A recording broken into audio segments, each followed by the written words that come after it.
Good morning. अभी हम अध्ययन कर रहे हैं प्रमुख पाश्चात्य विचारकों का। इसके अंतर्गत हमने प्लेटो और अरस्तु का अध्ययन कर लिया है। अभी हम देख रहे हैं थॉमस एक्विनस के राजनीतिक विचारों को। पिछले वीडियो में हमने एक्विनस के जीवन परिचय, उसकी महत्वपूर्ण रचनाओं एवं उसकी अध्ययन पद्धति का अध्ययन किया। आज हम अध्ययन करेंगे थॉमस एक्विनस के राज्य सिद्धांत का। जिस प्रकार एक्विनस ने धर्म से पृथक तर्क का अस्तित्व माना है, उसी प्रकार उसने चर्च से पृथक राज्य का अपना औचित्य भी स्वीकार किया है। आरंभिक मध्ययुगीन ईसाई विचारकों का मानना था कि राज्य की उत्पत्ति मनुष्य के आरंभिक पाप ओरिजिनल सिन के कारण हुई है। एक्विनस ने मध्ययुगीन तथा उससे पहले से प्रचलित राज्य उत्पत्ति के सभी सिद्धांतों को नकारते हुए अपने ग्रंथ सोमा थियोलॉजिका में राज्य संबंधी विचारों को प्रस्तुत किया। उसने राज्य की उत्पत्ति की पापमयी धारणा को अस्वीकार कर दिया। एक्विनस की जो प्रसिद्ध पुस्तक है सोमा थियोलॉजिका, उसमें उसके राज्य की उत्पत्ति संबंधी विचार हैं।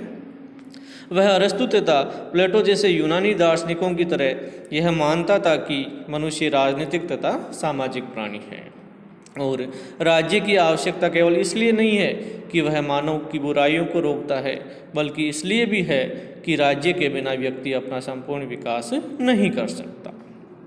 एक्विनस एक ऐसा प्रथम ईसाई दार्शनिक था जिसने यह कहने का साहस किया कि राज्य मनुष्य के लिए स्वाभाविक है और जो नियंत्रण राज्य अपने सदस्यों पर आरोपित करता है वह उनके लिए बाधा न होकर उनके नैतिक विकास में सहायक होता है। उसका मानना था कि समाज प्राकृतिक है, इसलिए राज्य भी प्राकृतिक है। इस प्रकार एक्विनस ने राज्य की उत्पत्ति के बारे में एक विशिष्ट मध्ययुगीन धारणा अपनाकर राज्य की उत्पत्ति के ऑगस्टाइन के सिद्धांत को अरस्तु के तर्क के अनुसार संशोधित करने का प्रयास किया। उसने स्पष्ट किया कि निर्दोषिता की अवस्था, स्टेट ऑफ इनोसेंस में राज्य किसी न किसी रूप में विद्यमान था। उसने ऑगस्टाइन तथा अन्य ईसाई विचारकों की इस अभिधारणा को अस्वीकार किया कि निर्दोषता की अवस्था में राज्य नाम की कोई वस्तु नहीं थी। एक्विनस ने यह स्पष्ट करने के लिए कि राज्य एक कृत्रिम पापमयी परंपरागत संस्था न होकर एक प्राकृतिक संस्था है, इसके पक्ष में उसने कई तर्क दिए जो निम्न है। पहला, मनुष्य स्वभाव से ही सामाजिक प्राणी है। एक्विनास ने अरस्तु के इस तर्क का विस्तार करते हुए कहा कि एक प्रधान या मुखिया के बिना व्यक्ति एक व्यवस्थित समाज में नहीं रह सकता। मुखिया जनहित की देखभाल करके समाज के निर्देशक तथा दंड न्यायिक शक्ति का केंद्र बना रहता है। यदि श्रेष्ठ का निम्नतर पर शासन स्वीकार कर लिया जाए तो मनुष्य के ऊपर शासन की धारणा स्वाभाविक बन जाती है, अतः राज्य मनुष्य के लिए प्राकृतिक है। यदि अधिक सद्गुणी श्रेष्ठ प्रज्ञावान व्यक्तियों का निम्न पर शासन प्रकृति के अनुकूल है तो राज्य एक प्राकृतिक संस्था है। यह प्राकृतिक होने के साथ साथ निम्न लोगों के लिए लाभदायक भी है।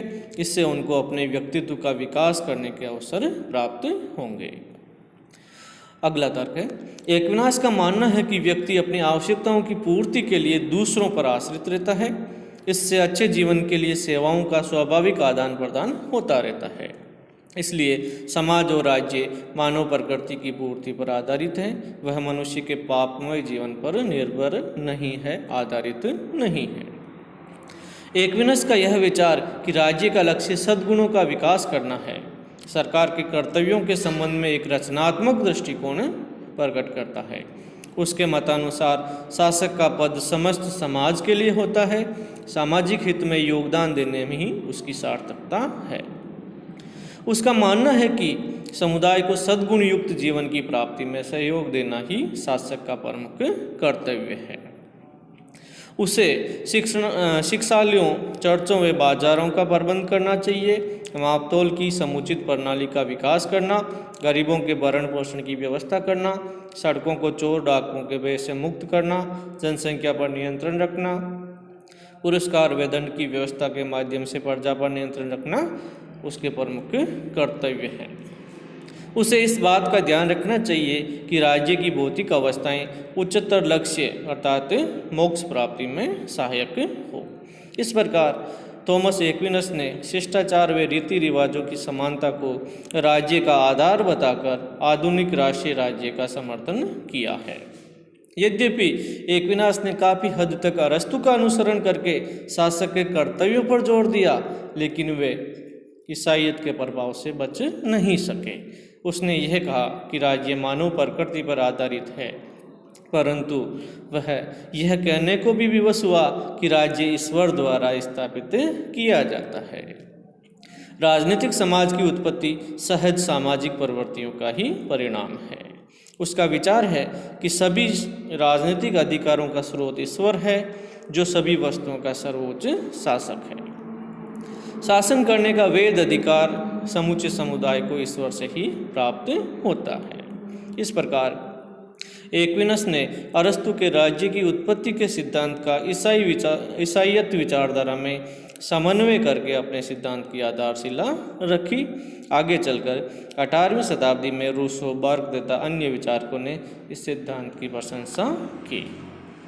अब हम एक्विनस के जो सरकार का सिद्धांत है उसको थोड़ा देख लेते हैं। एक्विनस ने मनुष्य के ऊपर शासन दो प्रकार का बताया है।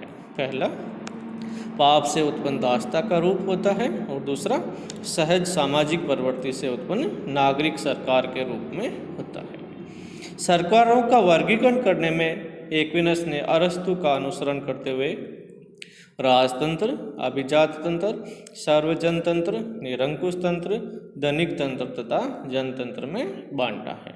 यानी एक्विनस है वो सरकारों को 6 वर्गों में बांटता है: राजतंत्र, अभिजात तंत्र, सार्वजनतंत्र, निरंकुश तंत्र, धनिक तंत्र तथा जनतंत्र।